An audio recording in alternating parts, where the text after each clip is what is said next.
Neptune lines. Are these places as good as they seem? In this video, we're going to be talking all about Neptune lines in astrocartography and what you can expect from living or traveling to Neptune lines on all of the angles. Let's get started. If you're new around here, hi, I'm Helena and welcome to the channel.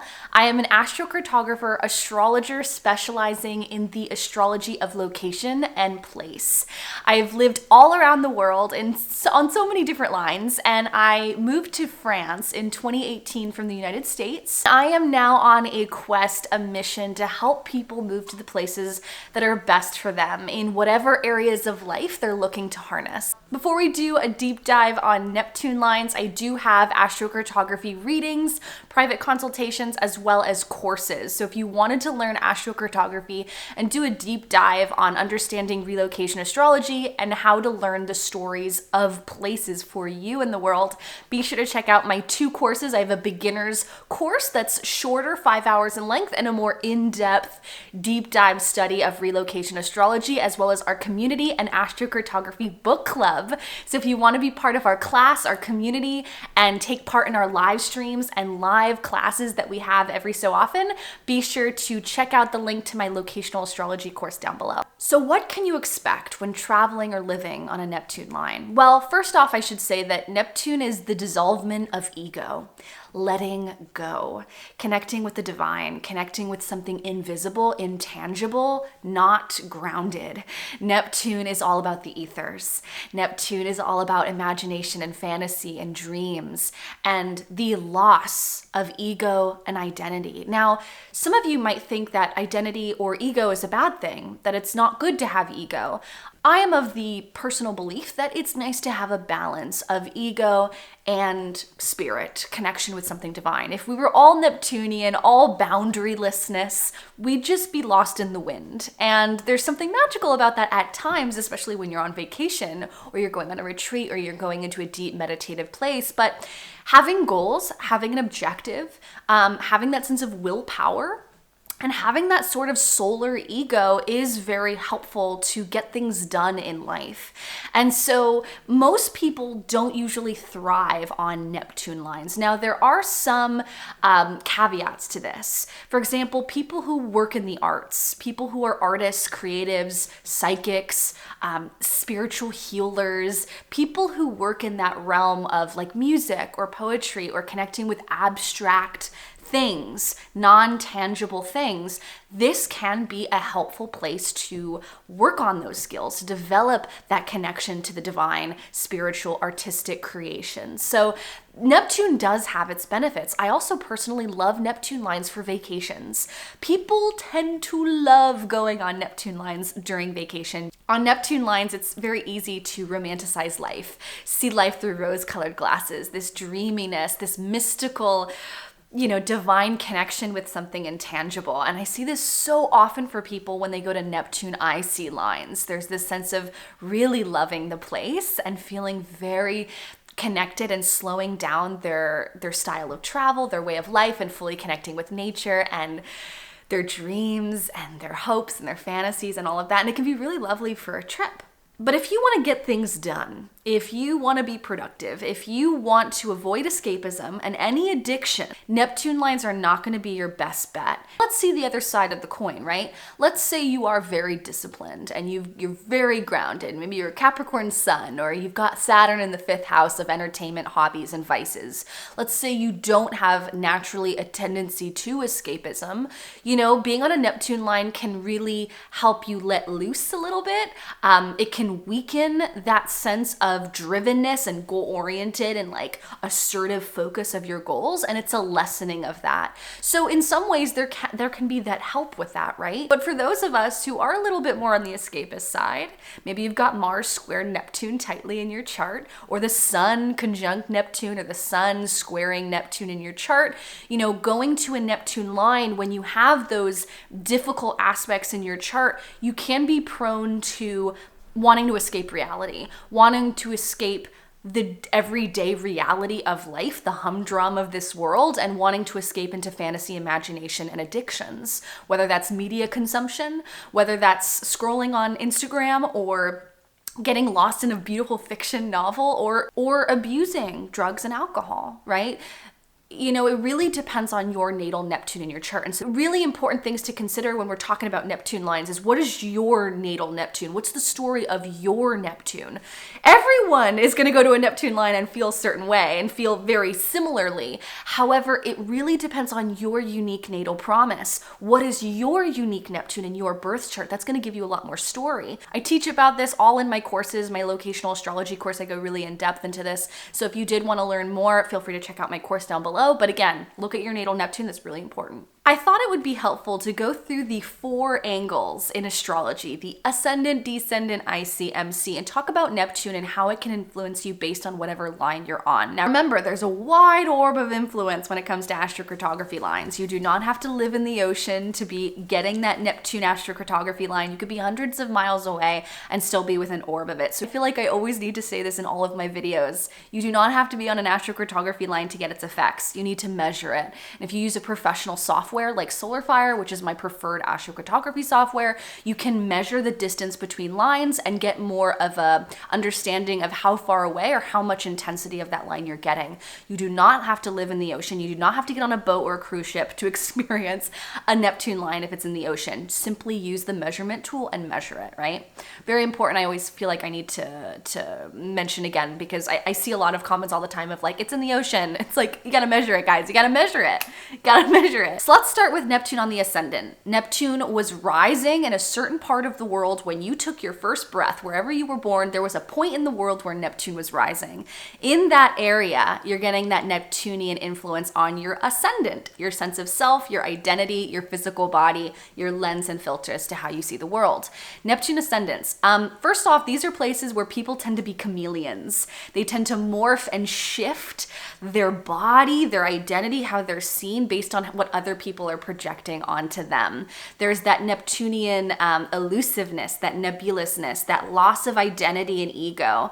Sun ascendant is like the polar opposite of Neptune ascendant, in that the Sun ascendant is very ego-driven. There's a lot of goal-orientedness. With Neptune on the ascendant, there is a little bit of floatiness, can be confusion or lack of identity, or a sense of the dissolvement of your ego. A lot of people who live on Neptune ascendant lines have a very difficult time when it comes to having clarity on what they themselves want. People often feel extremely spiritual, creative, and they're really good at marketing, salespeople, influencers, you know, people who put themselves in front of cameras, or any type of like models or acting. Actors do very well on Neptune ascendant lines because there's this almost ability for them to morph and change and transform into characters. Neptune is not solid. Neptune is not grounded. Neptune moves. There's like this fluidity to Neptune. So when you think of like actors or people who are able to sway opinions or people who are able to like morph and shift into different characters, there's this chameleon-esque quality to people that makes influencers, actors, salespeople, marketers, you know, people who are very spiritual or in the psychic realm or anything like that, they can be very successful on Neptune ascendant lines. So again, depends on what you're doing, depends on your field or what your focus is. If you're not doing one of those things, let's say you work in the sciences, being on a Neptune line, specifically Neptune in the ascendant, can feel very murky, very foggy, lost in the fog, lost in the clouds, and not being able to see very clearly. So for that reason, I usually never recommend people live on Neptune ascendant lines unless it's for vacation, which can feel lovely. I have a lot of clients that love going to Neptune ascendant lines for vacation or just escaping into a wonderful trip, feeling very easy, less goal-oriented, less focused, less disciplined, and more relaxing, which can be lovely. Living on one is a different story. Really depends on your natal Neptune, but Neptune ascendant, you are Neptune.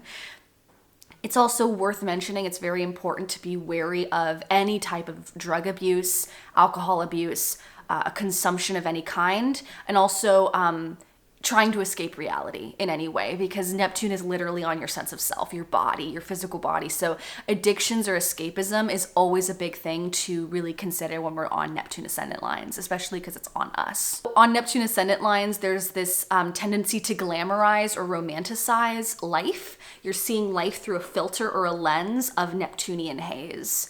And so that ability to stay grounded and realistic and having disciplined, having systems, structures, habits, adding some Saturnian energy into your life will be really important when you're living on a Neptune ascendant line. If you're working in the spiritual arts, or if you want a place to get really in touch with spirituality, the divine, the subconscious, all of that, Neptune ascendant lines can be very helpful for that. So I do love Neptune lines specifically for any type of spiritual development. A creative retreat, a vacation could be really lovely. Let's go to the opposite of Neptune ascendant lines, Neptune descendant lines. In other words, Neptune was setting at a certain part of the world. And this is often found with other people. So other people, relationships, having a Neptunian haze, a Neptunian romanticized, glamorized filter. Other people, relationships, what is emanating from other people here? Very vague, very nebulous, very confused, but also very romantic. I can't tell you the amount of times I have had clients get swept off their feet, fall in love with someone on a Neptune descendant line. There is this sense of just throwing caution to the wind, fully wanting to surrender and escape into another person. Now, something to be careful of is Neptune descendant lines. There is that sense of projection. So be very cautious of other people not carrying through on their promises, not fulfilling what they said they would do. That sense of follow through and realistic, that commitment, that dependability. Make sure that if you do meet someone on a Neptune descendant line, that there is that, or you're overly communicating with other people, being overly assertive and grounded and realistic and talking to people very, to the point, because Neptune descendant lines, when you meet people from these lines, there is that sense of like being confused where you stand with people. If you have a business contract or a negotiation with someone on this line, I would really look through those contracts 3-4 times. I would be very, very detail oriented and then look at everything and over communicate with a business partner before signing any contract with someone on a Neptune descendant line, because there's always that sense of confusion, vagueness, romanticizing things and not seeing things clearly, or not getting a full 100% grasp on something. Especially in business or work, it's really important when you're adding finances and things like that, you're very clear with people here. I will say though that when Neptune's setting, when Neptune is on the descendant or on other people, it can be a wonderful place to fall in love. Now, will it stand the test of time and have that endurance? Who knows? I personally have not had a lot of clients where their relationships have lasted a long time from Neptune descendants. It happens occasionally, but I would say 9 times out of 10, it's usually a beautiful love affair. And next we have Neptune on the midheaven, Neptune on the MC. This is the highest point of visibility. So it's really great for career matters involving performing, acting, creativity, musicianship, as well as anyone who works in the spiritual or healing arts or healing professions. This is a place where your career can go through a lot of shifts and changes. Neptune is not a forward, straight moving path. It has that fogginess, that sense of elusive moving, that fluidity with Neptune. And so when it's on the career, there can be a lot of movement or change within career. However, this is a place where people who want to do spiritual psychic work can really flourish. This is a place where the career can really take off. When it comes to the career on Neptune MC lines, your commitment may fluctuate. There might be that sense of movement or fluidity toward your approach to career, as well as your career reputation and how you're seen publicly and socially in your line of work. There is that movement that's there. It's not a straightforward path. The thing to be very cautious of though with Neptune MC lines is that sense of martyrdom, or that sense of like a guru or a messiah.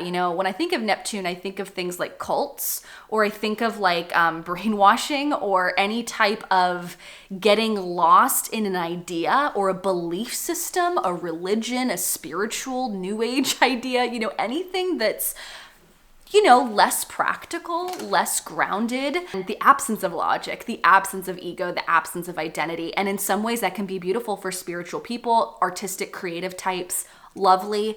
But that sense of martyrdom, that sense of being a messiah, that sense of being confused or feeling like a victim of your life and wanting to do something for the greater good and living in that delusional bubble of, your career aspirations and what you're doing for other people in society and the public and other people. That is something to always be cautious of on Neptune MC lines. Neptune's a tricky one.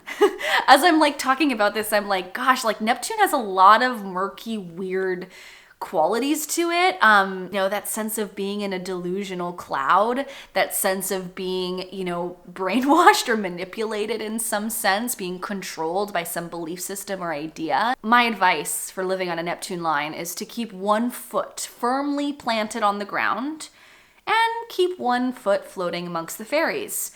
Because that groundedness is going to be really important when you live on a Neptune line. That sense of being lost in the fog, in the swirl of confusion, being in the cloudy, murky nebulousness of Neptune. It's very easy to get confused. It's very easy to lose your identity and have your ego dissolved while here.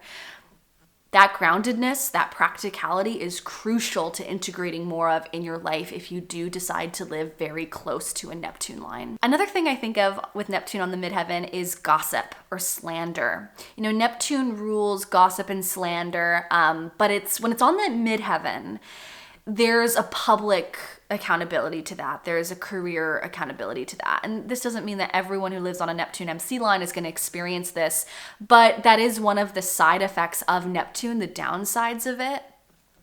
The plus side of Neptune on the midheaven is just this flourishment of creative ideas and creative self-expression and being connected to something so divine and then channeling that through your work. Whether you're a musician and you work with music or poetry, or you work in the spiritual world, the healing world. If you work in tarot, or you're a psychic, or you're a channeler, or you work with the Akashic Records, or whatever spiritual inclination you have, this is a place where you can really dissolve your ego, lose your ego, and connect so fully with something divine and magical and mystical. And I love Neptune lines for that energy that you can get from them, that inspiration you can get from them. All right, and last but certainly not least, perhaps my favorite Neptune line, Neptune on the IC. This is a place of spiritual enlightenment, of connection to nature, to tradition and culture. This is a place where people can feel very soothed, very healed, in connection with the land, going on a retreat, a beautiful getaway. Having a long vacation or a short one in this location can be really lovely on Neptune IC lines. Neptune IC lines are places where people tend to feel so deeply connected with nature and so connected with their ancestry. You know, if you're looking to do some sort of ancestral healing or subconscious reprogramming or past life work, perhaps, a Neptune IC line would be beautiful to go on to do this work. Now, one thing to be cautious of with Neptune on the IC, you know, thinking about buying real estate, any type of contracts on the home itself can be difficult. When it comes to contracts or buying a home, buying real estate, getting that firm foundation in place for your home and family life, there can be that sense of a lack of foundation, that dissolvement. I think it was Jim Lewis who said something like, the foundations of your life can feel like sand here. And it's so true. Neptune's like sand. It just dissolves from your fingertips. There can be that sense of disappointment or things not going well in terms of home projects or buying a home, buying real estate. You know, the practical concerns, right? The practical things that are not Neptunian. There is that sense of difficulty, confusion, disappointment, rejection, any sort of dissolvement of the practicality can be a theme here. So I do urge caution when people want to buy a house on a Neptune IC line. Personally, if it were me, I would want to spend a lot of vacations on Neptune IC lines. I would want to go to those lines, spend some time there, summertime, winter cabin or something, go on a retreat, do some spiritual healing work. But to buy real estate, to get a contract in place and start building something, you know, wouldn't recommend it as much on a Neptune IC line as much as other places. There are a lot of other better places that are good for that type of thing. Those are the 4 Neptune lines on the angles in astrocartography. Now, I should remind you guys that it's really important to check out those parens, those latitude lines, which if you're using a free website like astro.com, you won't be able to see those visible parens on the map, which is why I highly recommend using a software, a professional software that has it. AstroGold does not have parens, which is why I don't recommend using AstroGold for astrocartography work. SolarFire is the best professional software for using astrocartography maps because you can literally see everything, timing, the lines moving across the map in terms of activating transits and progressions. You can see the parents, you can see the local space lines, you can literally see everything. So if you wanted to get SolarFire, the So if you wanted to get solar fire and do a deep dive on this yourself, be sure to check out that link down below. I'll include a link to solar fire and you can get 15% off using my code WOODS15. I've had some really mystical experiences being on Neptune lines. Currently, I am living in between a Venus IC line and a Saturn rising line here in France, but I live directly on a latitude crossing, a Perrin, for anyone who doesn't know about the latitude lines that go horizontally across your map. I live on a Neptune lunar node line.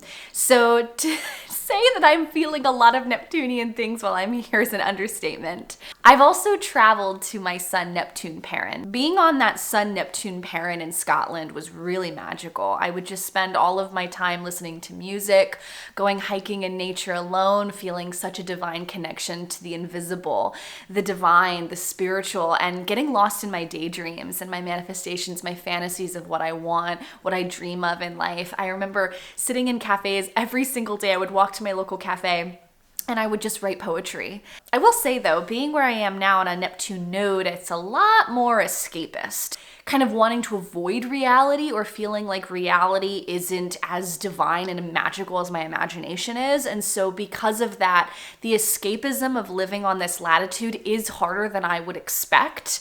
It's less creative than that Sun Neptune Perrin, and it's more getting really deeply connected with spirit, but also feeling a little bit lost and confused, which is a big Neptunian thing. And it's not the latitude that I prefer as opposed to other latitudes I've been on.